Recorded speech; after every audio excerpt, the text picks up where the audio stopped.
భోంచేస్తున్నారండి అయ్యా, బాగా చేయండి. అమ్మా, అయ్యగారికి పౌరుషం పెరగటానికి 4 పచ్చిమిరపకాయలు కూడా వేసి పెట్టండి అమ్మా. పరకాలు నీకన్నా పిచ్చి పట్టిందా? అవునయ్య గారు, జానకమ్మ బతుకు చూసొచ్చాక నాకు నిజంగానే పిచ్చి పట్టింది. మహాలక్ష్మి లాంటి ఆ తల్లి పాత చీరలు కట్టుకుని కళ్ళలో ఆకలిని కడుపులో బాధల్ని దాచుకుంటూ ఎలా బతుకుతుందో ఒకసారి చూసి రండి అయ్యా. దాని కర్మ చేసుకున్నానికి అనిపిస్తోంది.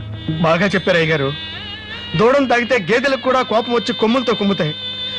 మనం మనుషులం కదా, వాటి పౌరుషాలు మనకెందుకులేండి. ఎందుకు అని ఊరుకుంటుంటే రెచ్చిపోయి మాట్లాడుతున్నావు. నిలువురా నరికేస్తాను. నరికేయండి అయ్యా, నరికేయండి. జానకమ్మ లాంటి చల్లని తల్లి పడే కష్టాలు చూశాక నాకు బతకాలని లేదండి అయ్యా. నరికేయండి, నరికేయండి అయ్యా, నరికేయండి. నరికేస్తారంట, నరికేయండి అయ్యా, నరికేయండి.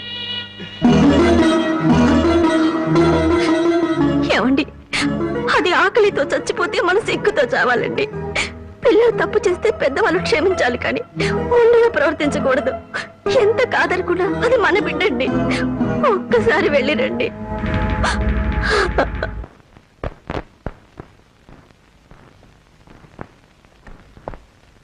అమ్మా, ఇది ఇక్కడ తగ్గే జబ్బు కాదు.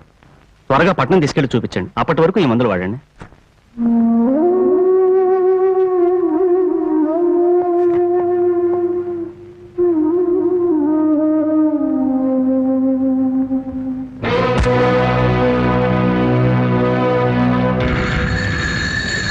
అది 30,000. దాంతో ఆ ముసల్దానికి వైద్యం చేయించి మిగతా డబ్బుతో నీ మొగ్గుని ఏదైనా వ్యాపారం చేసుకోమను. ఇది దానమా నాన్న? ఈ ఇంటి కోడలు అనుకుంటే దానం, నా కన్న కూతురు అనుకుంటే కానుక. కన్న కూతురు? ఎవరు నాన్న కన్న కూతురు? నిజంగా బంధం నీ మనసులో ఉంటే నా పెళ్లికొచ్చి 4 అక్షంతలు వేసేవాడివి. కన్న కూతురు కడుపుతో ఉన్నప్పుడు, కనీసం నీ మనవరాలు పుట్టినప్పుడైనా కళ్ళారా చూడ్డానికి వచ్చేవాడివి. ఇప్పుడు నీకున్న డబ్బుతో నా దరిద్రాన్ని వెక్కిరించడానికి వచ్చావా నాన్న? నువ్విచ్చిన డబ్బుతో పంచభక్ష పరమాన్నాలు తినే కన్నా నా భర్త సంపాదించిన డబ్బుతో గంజనీళ్లు తగిన తృప్తిగా ఉంటుంది. వాడి ముఖం వాడి ఇంకేం సంపాదిస్తాడు? నిన్ను ఇంటిని అమ్మడం తప్ప.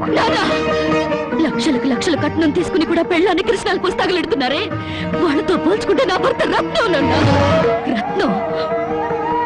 కట్టుకున్న చీరతో చిన్నన్ను పెళ్లి చేసుకున్న ఆయన నువ్వు కోటీశ్వరుడని తెలిసినా కూడా నీ దగ్గర చిల్లిగవ్వ కూడా ఆశించలేదు. ఆయన వల్ల నేను పుస్తకంతో పడుకున్నానేమో గానీ పరువు పోగొట్టుకోలేదు. నువ్వు నా కన్న తండ్రివి కాబట్టి ఎన్ని మాటలన్నా ఊరుకున్నాను. ఇదే మరొకడైతే నా చెప్పు తెగేదాకా కొట్టేదాన్ని. పో బయటికి.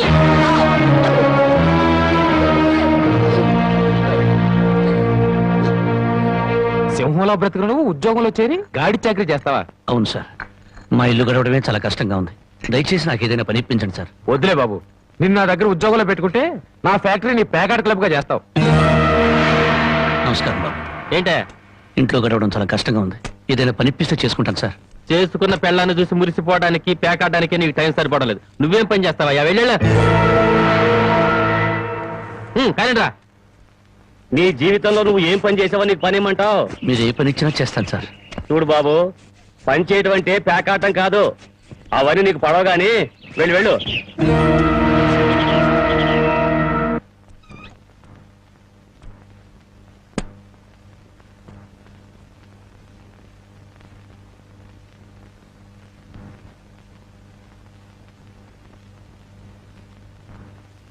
ఏమిటండి అలా ఉన్నారు? మొహం ఏంటిలా వాడిపోయింది? ఏం లేదు జనకి. మీరు మనసులో ఏదో బాధపడుతున్నారు, నాతో చెప్పరా? జనకి,